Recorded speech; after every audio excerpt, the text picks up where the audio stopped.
como lambda, esta Y de cabezas, y entendemos que esto va a tener una fórmula. ¿Alguien recuerda cuál es la fórmula para la longitud de onda? Hoy día vamos a verlo, tiene que ver con la frecuencia, pero bueno, vamos por partes.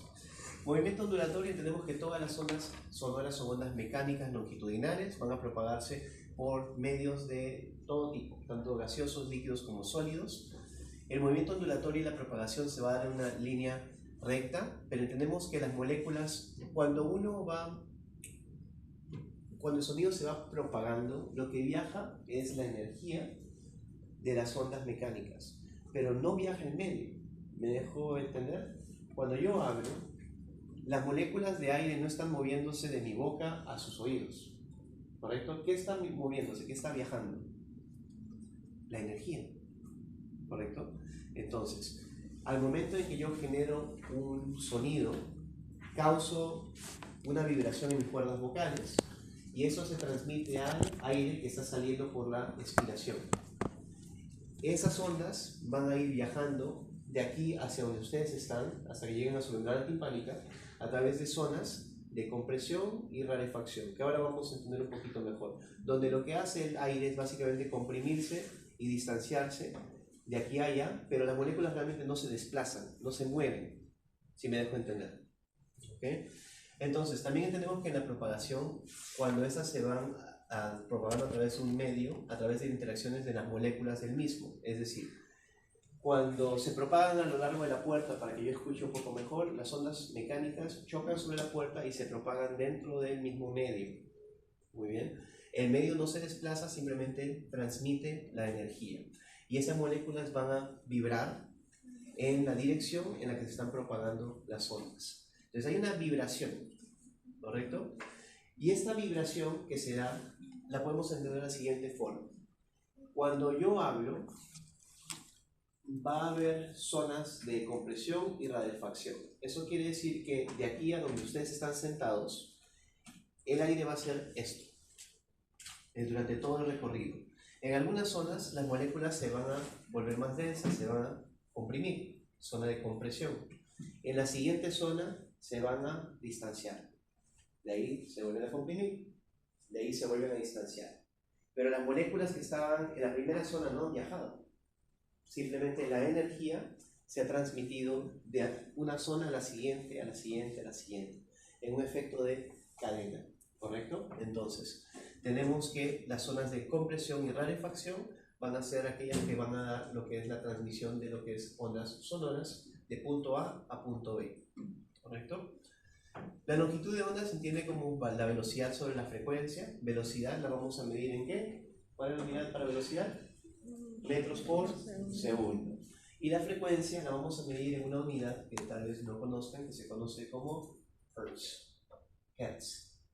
¿Correcto? Con H. Ahora lo vamos a ver. Pero en sí, la división entre metros por segundo entre Hertz nos va a dar una unidad. La unidad que se despeja aquí va a ser metros. Entonces, longitud de onda siempre se va a expresar en metros. Esa es la unidad base. ¿Correcto? Bien. El movimiento ondulatorio va a variar según el medio. Como les mencionaba, es algo que les puede llamar la atención, que hay mayor movimiento ondulatorio, o este es favorecido y aumenta, mientras hay mayor rigidez en el medio. Medio más rígido, mayor movimiento ondulatorio. En los sólidos hay mayor movimiento que en los líquidos, y en los líquidos mayor movimiento que en los gases. No obstante, hay algunos factores que pueden modificar este movimiento ondulatorio, como por ejemplo la temperatura. A mayor temperatura, mayor velocidad de movimiento ondulatorio. Entonces, si estamos en frío, las ondas avanzan más lento que si estamos en un día de calor.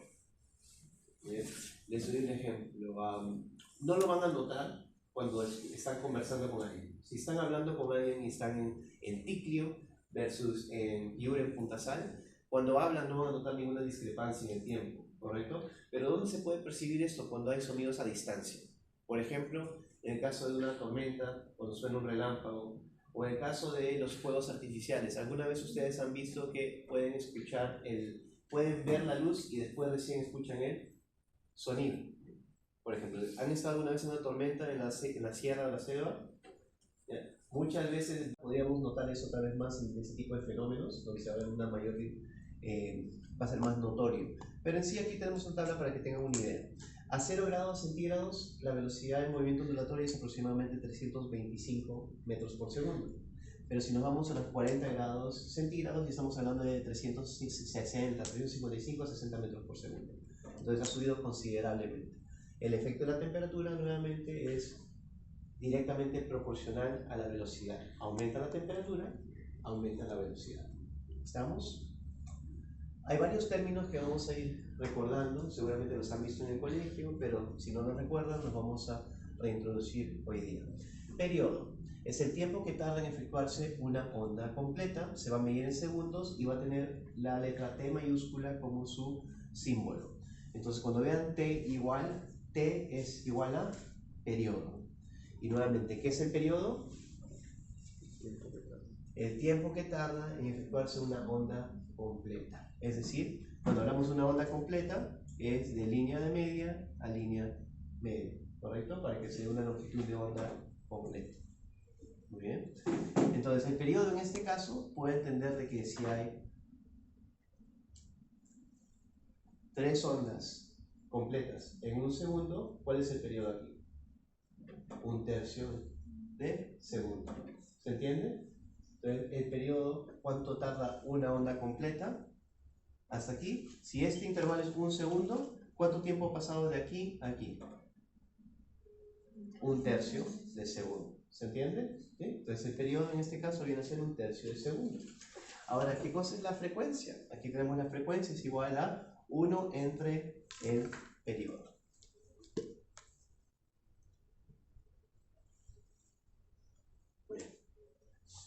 Muy bien, en el caso de la frecuencia entendemos que es la medida del número de repeticiones en un fenómeno por unidad de tiempo. Entonces, aquí lo que estamos viendo es cuántas ondas completas se dan en un segundo. Muy bien. Entonces, en este caso, veo que ¿cuántas ondas se han dado? 1, 2, 3. 3 ondas en un segundo, por ende, la frecuencia es 3 Hz. Muy bien. ¿Se entiende hasta aquí? Muy bien. Tenemos aquí dos diferentes ondas. ¿Cuál tendrá una mayor frecuencia? Es decir, si esto es 1 segundo y eso es 1 segundo, veamos, en este caso, una onda completa de aquí a aquí, correcto, de valle a valle, o del punto de inicio de inflexión, podríamos decir cuál tiene mayor frecuencia, hacia el ojo, que lo tiene bastante claro. Si es 1 segundo en ambos casos, ¿cuál tiene mayor frecuencia? La de arriba, lógicamente, ¿verdad? Porque hay más ondas completas que se están dando en un mismo intervalo. Entonces, mayor cantidad de ondas en 1 segundo, mayor frecuencia. Por ende, más hertz, ¿correcto? Mucho más hertz. Entendemos de que la frecuencia, así como cuando hablábamos del ojo, el ojo solamente podía ver el rango de 400 a 800 nanómetros. De la misma forma, el oído humano solamente es capaz de captar sonidos de una frecuencia de 20 Hz hasta 20.000 Hz. Es un rango bien amplio, pero no es todo. Hay infrasonidos y hay ultrasonidos. Entonces, por lógica, ¿yo puedo escuchar un infrasonido? No. ¿Puedo escuchar un ultrasonido? Tampoco. Pero estos sí existen. Y hay, obviamente, otras especies que sí lo pueden detectar. ¿Alguna vez han visto un silbato para perros? Eso es lo que hace el silbato para perros. Está trabajando en una frecuencia que está fuera de nuestra audición, pero está dentro del rango de los pobres perritos. Es un sonido súper agudo que les hasta lastima y les fastidia porque es muy alto en su frecuencia. No lo podemos escuchar nosotros, pero nuestro amigo canino sí. Entonces, en el caso del oído, nuevamente, 20 a 20.000. Cualquier frecuencia que está por encima de 20.000 se conoce como un ultrasonido. 20 Hz para abajo, infrasonido. Por lógica, los aparatos que usamos los odontólogos, que se consideran ultrasonidos o ultrasónicos, oscilan a una frecuencia de 20.000 para arriba. Entonces, cuando compran un equipo, van a ver que vienen de 20.000, de 25, de hasta 30.000 Hz es el estándar. Normalmente no superan mucho más que esto, pero para que tengan la idea entre la diferencia entre un equipo sónico y ultrasónico. A veces sí pasa que ustedes van a comprar un ultrasonido y les venden un equipo sónico. Cuando hablamos de que alguien tiene una voz más aguda, más chillona, más grave, más profunda, estamos hablando de tono de voz. Cuando hablamos de tono de voz, muchas veces hablamos o pensamos de que el volumen, ¿correcto? Me está hablando con un tonito, me está levantando la voz. Lo que es volumen es amplitud, ¿correcto? Lo que es tono es más cuando estamos hablando sobre lo que es la característica del sonido asociada, si es más agudo o grave. Entonces, entendemos que frecuencias altas son asociadas a tonos agudos. Frecuencias más bajas, tonos graves. Y hay una relación directa entre lo que es frecuencia y tono. Ustedes, ¿quién ha estudiado música en el colegio? Al menos lo que es la partidura, la escala. ¿Ya? Perfecto. El do, re, mi, fa, sol, la, di, so, por ejemplo, que todos lo conocen en un momento, tiene una base en lo que es frecuencia y su relación con el tono. La frecuencia, de alguna forma, nos va a dar lo que es el tono. Es decir, cada tono corresponde a una frecuencia. Entonces, entendemos de que la frecuencia va a definir y caracterizar el tono. Entendemos de que cuando estamos hablando de un tono grave, estamos aproximadamente en 250 Hz, y los tonos agudos, mientras más agudos estamos yendo hacia los 1000 hasta 2000 Hz. En el caso de los rangos, podemos ver aquí que en la escala natural diatónica tenemos una frecuencia asociada. Normalmente, mientras mayor es la frecuencia, nuevamente más agudo, ¿correcto? Entonces, el si, por ejemplo, es mucho más agudo que el do, si lo recuerdan de la escala. Lo que es la amplitud es muy fácil de recordar. La amplitud simplemente es el volumen. Entonces, si aumenta la amplitud, aumenta el volumen. Si disminuye la amplitud, baja el volumen. ¿Correcto? El timbre. A ver, ¿alguien ve Yo Soy? ¿Les gusta esta serie? Ahora no es mucho de mi grado, pero mi esposa lo tiene prendido todo el tiempo en la televisión. Le gusta mucho la serie. Muchas veces se habla del timbre. La persona tiene una voz muy bonita, le puede dar las notas correctas, le da el do, re, mi, fa, sol, tal cual como debe de darle la nota, pero se dice no tiene el timbre. ¿Qué cosa es el timbre? Yo puedo tener dos personas en ese salón que tienen un mismo tono de voz, tienen una misma frecuencia, ¿correcto? Hablan a un mismo volumen, con la misma amplitud, pero se escuchan diferente, porque tienen voces diferentes. Eso es el tono. De la misma forma con los instrumentos. Ustedes cuando han visto una partidura o lo que es la letra, ¿no?, de la canción o la música, ¿acaso es una diferente partidura para cada instrumento? No, es una misma partidura para todos los instrumentos, ¿correcto? Es decir, un mismo código, un mismo lenguaje, ¿no?, que se tiene que replicar con los instrumentos. Entonces, ¿por qué suena diferente un saxofón o una trompeta? Por más que es la misma nota y la misma frecuencia, por el timbre. Entonces podemos tener un mismo tono, una misma amplitud, una misma frecuencia, pero vamos a escucharlo de forma diferente. Suenan diferente. Eso nos lo da el timbre, ¿correcto? Entonces puede ser, recuérdenlo como la variación entre una voz y otra, o un instrumento y otro, cuando tienen todos los demás parámetros iguales, ¿correcto? Tienen una misma amplitud, la misma frecuencia, un mismo tono, pero suenan diferente, tienen diferente timbre. Muy bien, cuando medimos sonido, el sonido se expresa o se entiende como intensidad de sonido. Cuando hablamos de sonido, ¿cómo lo medimos? ¿Alguno de ustedes ha visto alguna vez uno de esos aparatos que usa la municipalidad cuando van a medir si es que están haciendo mucha bulla en una fiesta? ¿No? Hay un aparatito que es como una pistolita, ¿lo han visto alguna vez? ¿No? Es para medir la intensidad del sonido. La intensidad del sonido se mide en esta unidad de aquí, que es watts sobre metros cuadrados, porque la intensidad del sonido se entiende como el flujo de energía sonora a través de unidad de área. Y tenemos que la unidad de área o superficie estándar, de cuando vimos lo que eran magnitudes derivadas o vectoriales, ¿cuál era la unidad de superficie?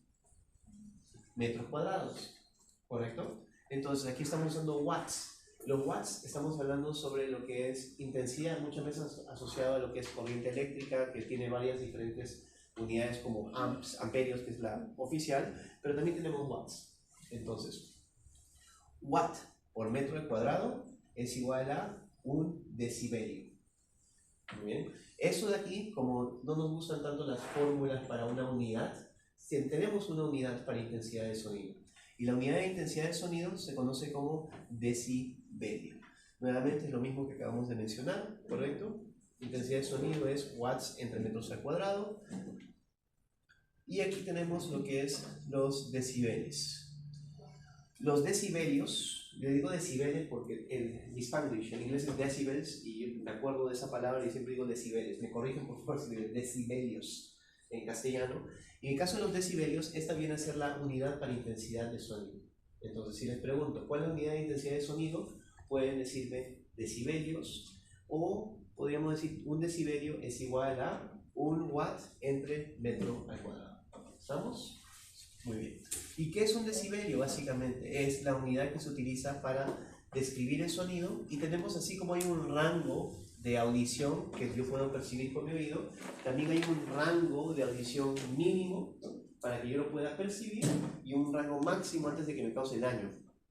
¿Correcto? Entonces, hay sonidos muy fuertes, ondas mecánicas muy altas que pueden causar daño al tímpano, ¿o no? ¿Sí o no, jóvenes? El tema de los audífonos, tener cierto cuidado. Por eso la mayoría de audífonos hoy en día, cuando ustedes suben el volumen, hay un límite donde todavía te sale una advertencia y dice, ese es el límite de seguridad. Si te vas por encima de este límite, puedes causar posible daño a tu audición. ¿Por qué será esto? Porque tenemos umbrales mínimos de audición y umbrales de dolor, donde ya se genera un daño. ¿El dolor es algo malo, jóvenes? ¿Qué dicen? No. El dolor es un mecanismo de defensa. El dolor es algo positivo. Me duele algo porque me está advirtiendo que esto me está haciendo daño. Por ende, tengo que hacer algo al respecto. Si me empieza a doler un poco la cabeza, me empieza a doler un poco el oído, probablemente es momento de bajar el volumen. Estoy en la discoteca, me empieza a fastidiar el parlante, hora de alejarme del parlante. Porque los umbrales, el umbral para lo que es la audición en sí, es 10 a la menos 12 watts por metros al segundo. ¿Correcto? O 0 decibeles. 0 decibeles se entiende como 10 a la menos 12 watts por metros al segundo. ¿Estamos? Esa es la conversión entre watts, watts por metros al segundo y decibeles. 10 a la menos 12, 0 decibeles. Y el otro extremo que nos importa es a partir de qué punto de intensidad puede causar daño o sensación dolorosa en la persona. Y aquí estamos hablando de 1 watt por metro al cuadrado o 120 decibeles. Muy bien. La intensidad de sonido no se relaciona directamente con la percepción del sonido, es decir, el doble de intensidad no corresponde a una sensación sonora doble. ¿Entendemos eso?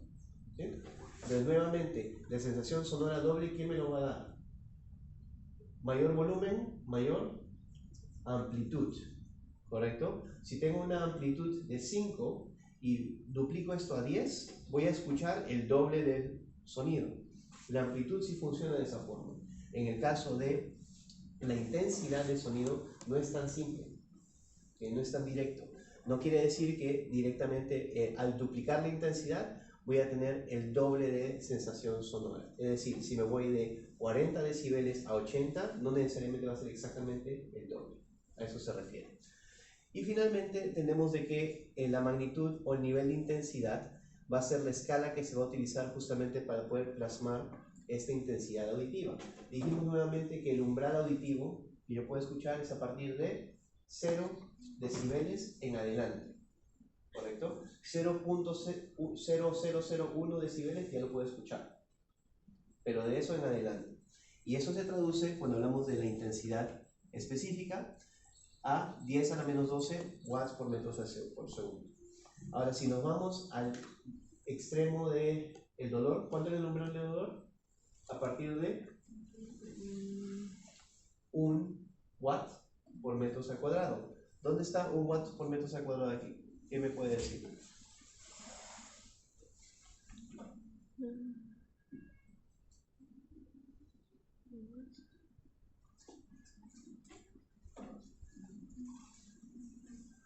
Ahí tienen un pequeño plaque al lado derecho donde tenemos ejemplos de dónde se produce esta intensidad, o sea, el nivel de intensidad. Por ejemplo, pueden usar tal vez ejemplo, ¿dónde necesitarías usar algún tipo de protección para tus oídos? Este sí o sí, pero aquí ya nos fuimos por encima de este de acá. De hecho, el 10 menos 2 sería todavía un poquito por debajo de este umbral. Recuerden esto, números exponenciales significan cuántos lugares voy a mover el decimal, ¿correcto? ¿Recuerdan en el examen la semana pasada muchos se confundieron cuando tenían que poner simplemente 10 a la 1 en un ejercicio que era para mover el decimal un solo lugar, para dejarlo en una unidad? Es decir, 10 a la 1 es mover un lugar el decimal. Si no quiero mover el decimal y quiero dejarlo en 1, porque recuerden que la idea de notación científica es que tiene que ser un solo dígito, mayor a 1 y menor a 10, ¿correcto? Para que sea un solo dígito. Entonces, si pongo 10 a la 0, se entendería que 1 por 10 a la 0 es 1, ¿sí o no? 1 por 10 a la 0, ¿se mueve el decimal? No, porque si es a la 0 quiere decir que no se mueve el decimal. Por ende, aquí 10 a la 0, esto es igual a 1 watt por metro al cuadrado. ¿Entendemos la idea? ¿Sí? Entonces, en este caso estamos en 120 decibeles y este vendría a ser el umbral doloroso, donde causa dolor. Ahora, no quiere decir que no cause daño menos de esto. Por eso es que, por ejemplo, estabas mencionando aquí a nivel de 100, y estamos hablando de maquinaria, una discoteca. ¿Puede causarse daño a ese nivel? Sí, claro que sí, pero dolor necesariamente no. Entonces, cuando ustedes escuchan audífonos a máximo volumen, podríamos estar aquí en este rango, donde puedo generar daño a mi tímpano, pero no necesariamente va a doler el tímpano. A partir de este nivel de aquí, dolor. ¿Correcto? Entonces, maquinaria pesada, taladros de percusión, la gente que trabaja en obras habrán visto que aparte del casco, muchos de ellos usan estos equipos de protección sonora. Vamos nuevamente al umbral de audición. 0 decibeles es a partir de donde yo escucho. En caso de susurro de las hojas, pasa el viento, estamos hablando de unos 10 decibeles. De ahí si nos vamos al sonido en su casa, ¿no? De la gente conversando, ahí cocinando, en movimiento normal, estamos en 30 a 40 decibeles, bajo. Después ya nos vamos a lo que es tráfico. Lima en buena punta, con claxons y demás, estamos en 80 aproximadamente decibeles. Y cuando ya estamos hablando de lo que es talleres de maquinaria y discotecas, son 100 decibeles o más. Entonces normalmente se dice que el rango seguro es hasta los 80, 90 decibeles. Y a partir de los 100 ya empieza a haber riesgo de daño, ¿correcto? Y a partir de los 120 ya tenemos lo que es dolor asociado con el daño pertinente. Muy bien, hasta ahí lo que es sonido. Ahora vamos a ir a lo que es el cuerpo humano, la parte ya de biofísica, ¿sí? ¿Un concierto por esa de los 100 decibeles? ¿Perdón? ¿Un concierto por esa? Sí. Los conciertos normalmente están de más de 100 decibeles, pero normalmente los conciertos pueden, y por eso también sería algo muy adecuado de que se evalúe el tema de la intensidad de sonido, porque a veces no se siguen las normas de defensa civil de cómo deben ubicarse los parlantes. ¿No importa si es radio libre? Claro que sí, porque las ondas nuevamente son mecánicas, entonces ¿qué pasa? Si es cerrado el espacio, las ondas rebotan. Entonces hay mucha mayor intensidad. Si es abierto, las ondas se propagan y no regresan, no hay tanto rebote. Pero en un espacio cerrado, como por ejemplo en un teatro, los teatros utilizan justamente el sonido para no usar parlantes. No sé si han notado eso. La misma arquitectura trabaja en función para poder trabajar como caja de resonancia para amplificar. Como la concha acústica. ¿Han visto la concha acústica o el anfiteatro? La concha acústica está en Campo Marte, o el anfiteatro del Parque de Exposición. Tienen que tener una construcción donde el escenario tiene cierta zona techada. ¿Para qué? Para trabajar como caja de resonancia y amplificar el sonido. ¿Okay? Entonces, la respuesta es sí. En un espacio cerrado, las ondas sonoras son más intensas porque hay un rebote. Es decir, la escucho cuando viene de forma directa y de ahí cuando rebota y se propaga. Entonces, es más intenso. En el caso de el sonido que producimos los seres humanos, se conoce como fonación. La fonación viene a darse por el aparato fonador, que tiene ciertos componentes. ¿Cuáles serían los componentes anatómicos del aparato fonador? ¿Quiénes participan en el habla? Las cuerdas vocales, claro que sí. ¿Dónde están las cuerdas vocales verdaderas? En la laringe, ¿correcto? Laringe, faringe para el esófago, alimentos, laringe hacia los pulmones. Entonces, ¿los pulmones participarán también? Claro que sí, en el esfuerzo expirativo. Ya mencionamos que para que yo hable, sí o sí estoy botando aire de mis pulmones. Por eso cuando termino de hablar, tengo que volver a inhalar. Y mientras más hablo o más canto, menos aire tengo. ¿Correcto? Y el tema de preparación, la gente que entrena su voz, entrena el tema de la respiración. Muchísimo. Porque es complicado poder estar cantando de forma continua y manejar la respiración. Muy bien, entonces entendemos que la fonación va a ser un proceso natural por el cual los seres humanos van a poder formar la voz, generar la voz. Y aquí van a estar involucradas varias estructuras. Entendemos que la voz va a ser definida como la producción de sonidos por las cuerdas vocales verdaderas por un proceso de conversión de energía aerodinámica o energía mecánica, ¿correcto? Energía que se está propagando a través del aire a un impulso eléctrico y energía acústica que va a ser llevada al cerebro por el nervio vestíbulo coclear. Muy bien. La expresión sonora va evolucionando desde el nacimiento. Desde el momento que nacemos, el sonido es muy importante. Por ejemplo, el primer llanto del bebé. ¿Por qué es tan importante ese primer llanto? El bebé nace y si no llora, el doctor palmazo para ver si están desarrollados los pulmones. Lo primero que nos dice si el bebé puede llorar es que sus pulmones están desarrollados. Eso está normal. No llora el bebé, inmediatamente hay que ver daño neurológico, hay que ver qué cosa ha pasado aquí, tal vez sus pulmones no están maduros y directamente a la UBI, la unidad de cuidados intensivos para recién nacidos. En el caso del periodo de balbuceo, es la primera etapa de la fonación. El bebé empieza a hacer sonidos de balbuceo a través de activación de sus cuerdas vocales. Las cuerdas vocales son músculos y como todo músculo, mientras más lo usas, se vuelven más gruesos, se fortalece, se hipertrofia el músculo. Y si no lo uso, se atrofia el músculo.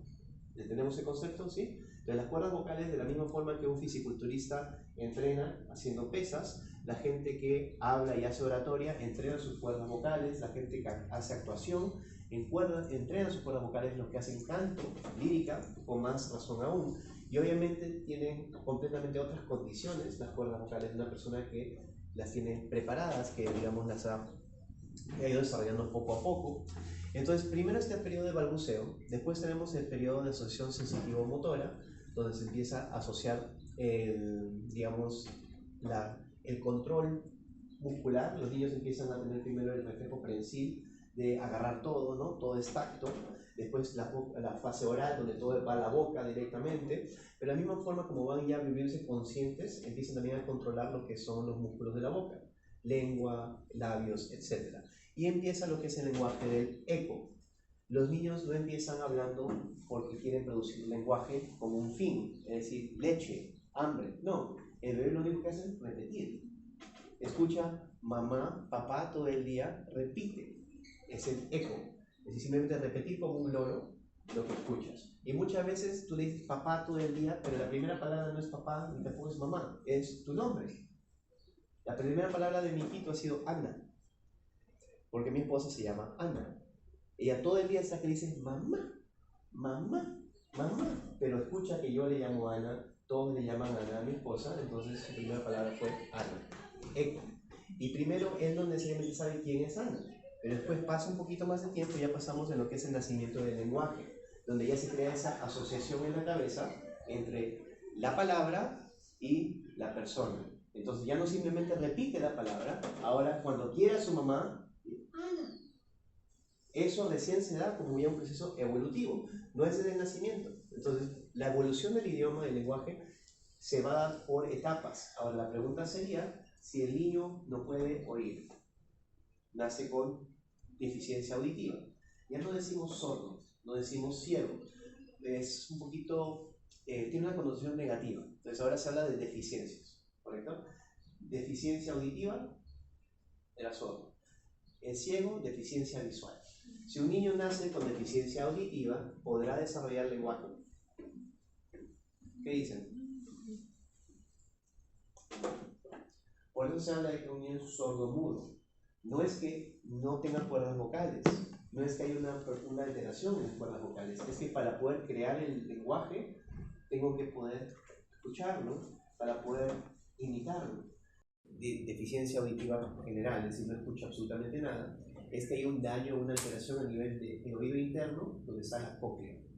Y es una estructura que hoy en día se puede crear en un laboratorio, implantar en el niño, y un niño que nunca ha escuchado en toda su vida, llega a los 6, 8, 10, 12 años y se le coloca un implante coclear. Y no hay nada más bonito que ver esa reacción del niño la primera vez que escucha la voz de su mamá o de su hermanito, porque realmente es la primera vez que escucha esta voz. ¿Y qué pasa con este niño? ¿Podrá aprender a hablar después del implante coclear? Claro que sí, hace terapia del lenguaje y puede hablar con toda normalidad. Entonces, esto de aquí viene a ser la evolución normal de lo que es la expresión sonora. Recuerden por favor la importancia de la relación entre lo que es la audición para la fonación. Típica pregunta de examen.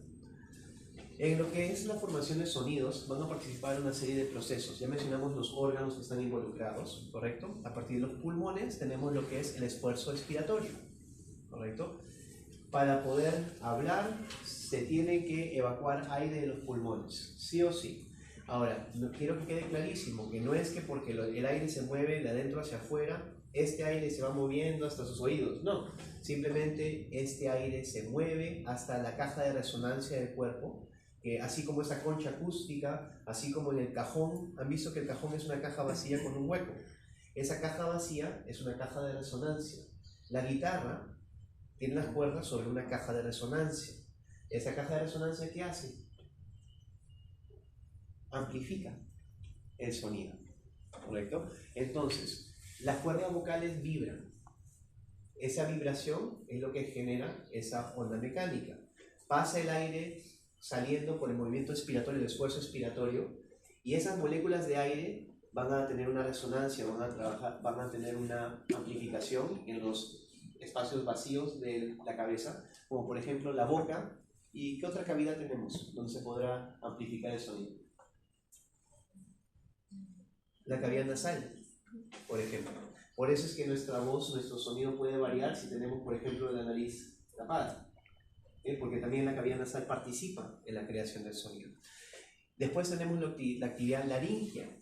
¿Qué puede ser la actividad laringea? ¿Qué pasa en la laringe? ¿Quién está en la laringe? Las cuerdas vocales, ¿correcto? Entonces, el pulmón es el esfuerzo expiratorio, después tengo la actividad laringea, que son las cuerdas que van a tensarse, contraerse, porque todo músculo tiene una función que es contracción, ¿correcto? La contracción, la velocidad de contracción, la fuerza de contracción, todo eso tiene que ver con las características específicas de cada persona. Y finalmente la modulación de la vía aérea superior es lo que nos va a dar la caja de resonancia. Vía aérea superior, entiendo boca y cavidad nasal. Cavidad bucal, cavidad nasal. ¿Estamos? Y aquí me va a dar la modulación. La modulación, ¿quién lo va a hacer? La boca. Particularmente la lengua con los labios. Y me va a dar ¿qué capacidad? La capacidad de formar fonemas. ¿Correcto? Entonces, ya emito un sonido con las cuerdas vocales y puedo modificar este sonido según los movimientos de mi boca, labios, lengua, etc. ¿Para qué? Para formar fonemas. Aquí tenemos las estructuras que acabamos de mencionar. Estas vendrían a ser la laringe. Aquí tenemos la representación de las cuerdas vocales verdaderas, que están aquí, las falsas al lado contrario, un poquito por debajo. Tenemos lo que es la zona de la cavidad faríngea o la retrofaringe, la orofaringe, la nasofaringe, cavidad nasal. Estos espacios van a trabajar como zona de resonancia, ¿correcto? ¿Y dónde voy a tener la modulación? En la boca. ¿Quiénes participan en la modulación nuevamente? Lengua, labios, carrillo, ¿correcto? Pero principalmente la lengua y los labios son los que nos van a dar esta regulación. Y aquí lo tienen ya como un resumen, para que lo puedan entender un poco mejor. Tenemos lo que es el aparato fonador en su máximo esplendor con sus componentes. Tenemos el primer componente, los pulmones, que me van a dar ¿qué? El esfuerzo expirativo, ¿correcto? La expiración, y esto va a regular la intensidad. La intensidad. Si yo quiero hablar un poco más fuerte, normalmente no es solamente la vibración, es la cantidad de aire que estoy expulsando. Entonces por aquí viene la intensidad del sonido. La laringe. ¿Qué va a venir en la laringe? Lo que son las cuerdas vocales, y eso es lo que tiene que ver con la movilidad laringea o la actividad laringea. Y tenemos que esto va a definir lo que es el tono. Nuevamente, ¿recordamos el tono? ¿Sí? ¿Qué era el tono? El tono era así más grave, más agudo. ¿Recuerdan? Entonces, ¿quién me va a dar el tono? Las cuerdas vocales. Por eso es que esto es algo que muchas veces se puede pulir, pero muchas veces nuestro tono de voz es algo genético. ¿Correcto? Si tengo un tono grave, no voy a tener un tono agudo. Es decir, una persona que canta falseto no va a poder cantar con un tono grave, porque el tono viene de las cuerdas vocales. ¿Puedo entrenarlas? Sí, pero normalmente es como un factory setting. Vienen de fábrica como un tono y ese es su tono de voz. Y por eso también el tema genético. ¿Han notado que entre papás e hijos hay muchas veces voces parecidas? Les ha pasado en su casa donde su papá y su hermano mayor tal vez suenan muy parecidos. Va a variar obviamente, pero eso tiene que ver con el tono, porque al final como eso lo da una parte anatómica, por lógica va a haber cierta correspondencia anatómica de padre a hijo, etc. De ahí tenemos lo que es todo lo que es la modulación de la voz, y eso nos lo va a dar la cavidad nasal, la faringe y la cavidad bucal. La articulación de las palabras y fonemas específicamente se da a nivel de la lengua, ¿correcto? La lengua. Por eso es que cuando tenemos personas que tienen el frenillo lingual muy corto, esto afecta en lo que es la articulación de ciertos fonemas o palabras. Algo que hacemos los odontólogos es lo que es la frenectomía, que es desde que el bebé nace y se identifica que tiene un frenillo lingual muy corto, se le puede cortar el frenillo para que pueda formar todos los fonemas sin problemas. Si no se hace en el momento, empieza a deteriorar una forma de hablar donde va a tener ciertas alteraciones en la fonación. Cuando escuchas a una persona que habla un poquito raro, lo más probable es que tenga o un tema con el frenillo lingual, macroglosia, alguna alteración en lo que es esta parte, particularmente en la cavidad bucal. ¿Muy bien? Ya para terminar, no voy a entrar en mucho detalle aquí porque ¿quién va a exponer aquí a sonido? ¿Sonido, ultrasonido?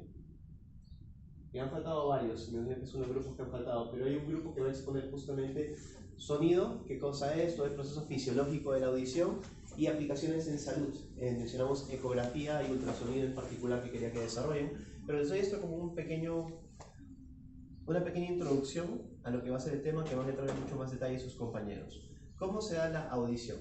Tenemos una onda mecánica que va a ir viajando a través del medio en estas zonas de compresión y rarefacción.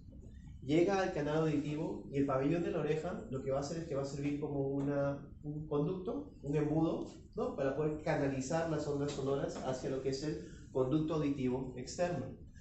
Las ondas sonoras van a viajar por el conducto auditivo externo hasta llegar al oído medio. Ese es el oído externo, ¿correcto? Ese es el oído medio y ese es el oído interno. ¿Bien?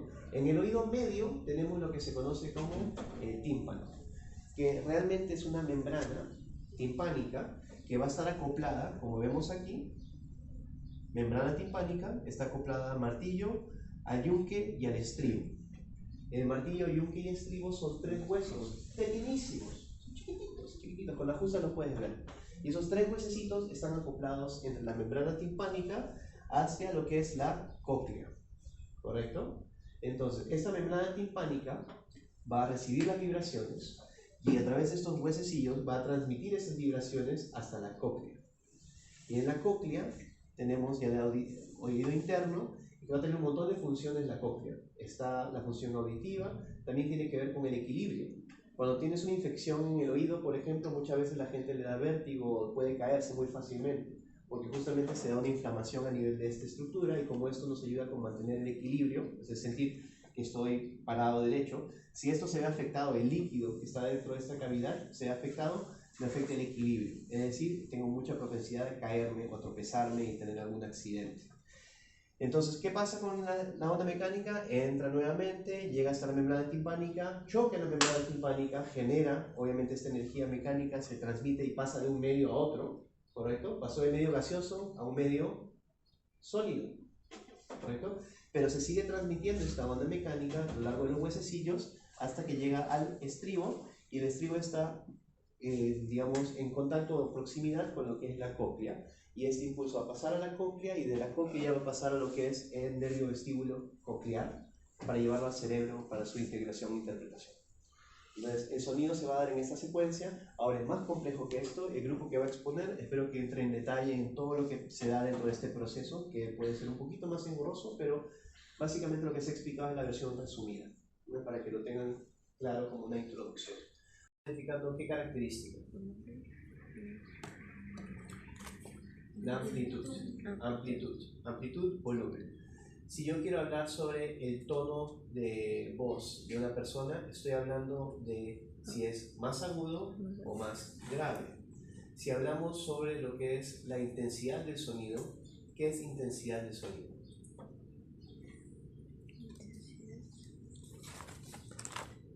La cantidad de energía o los watts por unidad de superficie, ¿correcto? Entonces, intensidad de sonido entendemos como watts sobre metros cuadrados, ¿correcto?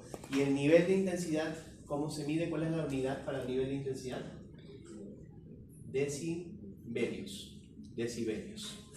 ¿Cuál es el umbral de la audición? ¿A partir de cuántos decibelios yo puedo escuchar? De 0 en adelante, ¿correcto? 0.1 lo puedo escuchar. Si hablo de 10 decibeles, estamos hablando del viento. El viento que pasa por las hojas, 10 decibeles bajito. ¿Cuál es el umbral hasta donde puedo llegar sin sentir dolor? 120. 100 ya puede haber daño, pero no dolor necesariamente. Estamos hablando de la discoteca, por ejemplo. Discoteca, audífono, esos audífonos que tienen bajo con subwoofer dentro del audífono, ¿ya? Que te dice, todavía hay una advertencia en el celular que te dice no pases de este nivel porque hay riesgo de daño. Ya, eso no está por encima de 120, está por encima de 90, normalmente de 100 para arriba, pero si llegamos a 120 ya causa dolor. Y obviamente ninguna marca va a producir un producto que cause dolor a las personas, no es lo normal ni lo común, pero siempre hay una excepción a la regla. No me sorprendería que por ahí haya un Entemu que ustedes puedan comprar, que es más potente y más fuerte que de lo que tienen unos Beats de marca, pero tal vez no están considerando el tema del daño que pueda generarse. Muy bien, entonces, preguntas jóvenes. En el caso de, típica pregunta de examen, ¿a partir de cuántos decibeles necesitaríamos utilizar protección auditiva? 120 obligatoriamente, según las normas, pero deberíamos de usarla a partir de los 100 probablemente, ¿ok? Si es que estamos en ambientes muy ruidosos. Pero la norma, por ejemplo, de defensa civil, dice que las personas que operan maquinaria pesada, por ejemplo, taladros de percusión, esta maquinaria que está rompiendo las pistas, que hacen una bulla increíble, tienen que usar sí o sí protección auditiva. Nuevamente, ¿cuáles son las frecuencias audibles para el ser humano? Entre 20 Hz hasta 20.000 Hz. Muy bien. Entonces, tenemos que entender la diferencia entre qué cosa es frecuencia, qué cosa es tono, qué cosa es timbre, qué cosa es amplitud. Son propiedades de las ondas sonoras, pero cada una tiene su característica, ¿correcto? Entonces tienen que saber cuál es la diferencia entre cada una, sí o sí. Porque típica pregunta va a ser, no le voy a preguntarle a Paporreta qué es tono, qué es timbre, le voy a decir sobre lo que es audición o el fenómeno, el sentido de la audición, ¿cuál de los siguientes enunciados es falso? Y en esa pregunta les puedo meter tono, timbre, amplitud, etc. ¿Me entender? Entonces tienen que saber cada una de estas características. Muy bien, jóvenes.